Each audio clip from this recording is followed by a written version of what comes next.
My in-laws keep referring to me as my husband's best friend, and they don't seem to think that it is weird. So my husband confronted them, and we found out their sickbed. My husband Robbie and I got married earlier this year. It was a beautiful day, and I felt so much love and support from both sides of our family. 2 months after our wedding day, we celebrated my birthday at my in-laws' house. It was nothing major, just a dinner and a night together with me, my husband, his mom, dad, and sister. That is the first night I noticed them referring to me as Robbie's best friend. After my birthday dinner, we were all sitting together in the living room, just chatting and having some drinks. That's when my SIL got a phone call from a good friend of hers. When she answered the phone and her friend asked what she was doing, she replied that it was her brother's best friend's birthday. I had never heard anyone refer to me as Robbie's best friend. I am his wife, and before that we were engaged for over 2 years. Hearing my SIL refer to me like that confused me greatly. I always refer to her as my SIL, and I would expect her to do the same. Or maybe even as Robbie's wife, but certainly not best friend. After my SIL hung up her phone, I asked her why she referred to me the way she did. She did not seem at all abashed. She just said, "Well, you are best friends, and that's what mom and dad call you." My SIL and I are by no means very close, but we are nice to each other and have never had any fights. We just don't hang out outside of family functions because our personalities are pretty different. She's never made it seem like she was annoyed or mad at me. I decided to let it go that night, even though it weirded me out. But then it all happened again a few days ago, which is why I'm writing this post. My MIL and I both work in the same industry doing similar jobs, but at different companies in the area. Sometimes our companies collaborate when we have clients who switch over. This week we had that happen, and I had to pay a visit to my MIL's office to help a client transition. My MIL was in the office, so I stopped by to say hello. While I was there, she introduced me to her colleague,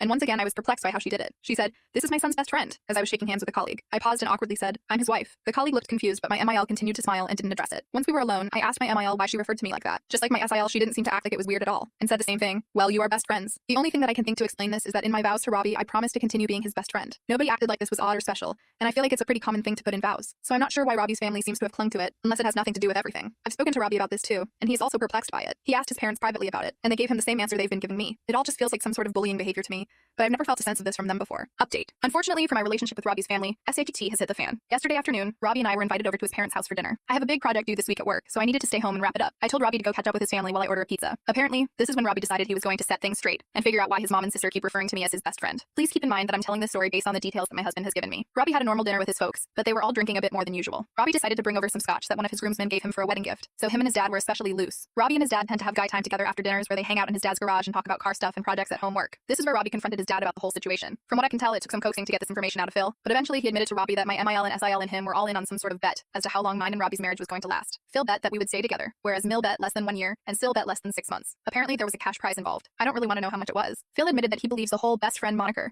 was a way to get under my skin and cause doubts about my relationship with Robbie and his family. They think that if they acted like it was a non-issue for long enough, it would drive me crazy and start making me angry at Robbie for not intervening. Robbie then says he stormed into the house to confront his mom about this all. It ended in a screaming match between Robbie, MEL, and Phil. Robbie eventually stormed out and walked to a nearby gas station, and from there he called me for a ride since he couldn't drive. This morning, when I drove Robbie back to get his car, we had a horribly awkward confrontation with his parents. MEL is apparently pissed at Phil for betraying the secret, and they were fighting about it all night. Phil will be staying with us in our extra bedroom for a couple days, or until they can calm down and talk to each other again. Robbie is now set on going no contact with his mom and sister. He is angry with his father, but is more willing to forgive him. Personally, I would prefer if we saw a family therapist before doing this, but we are still ironing out the details. Hopefully we can get through this with both marriages intact.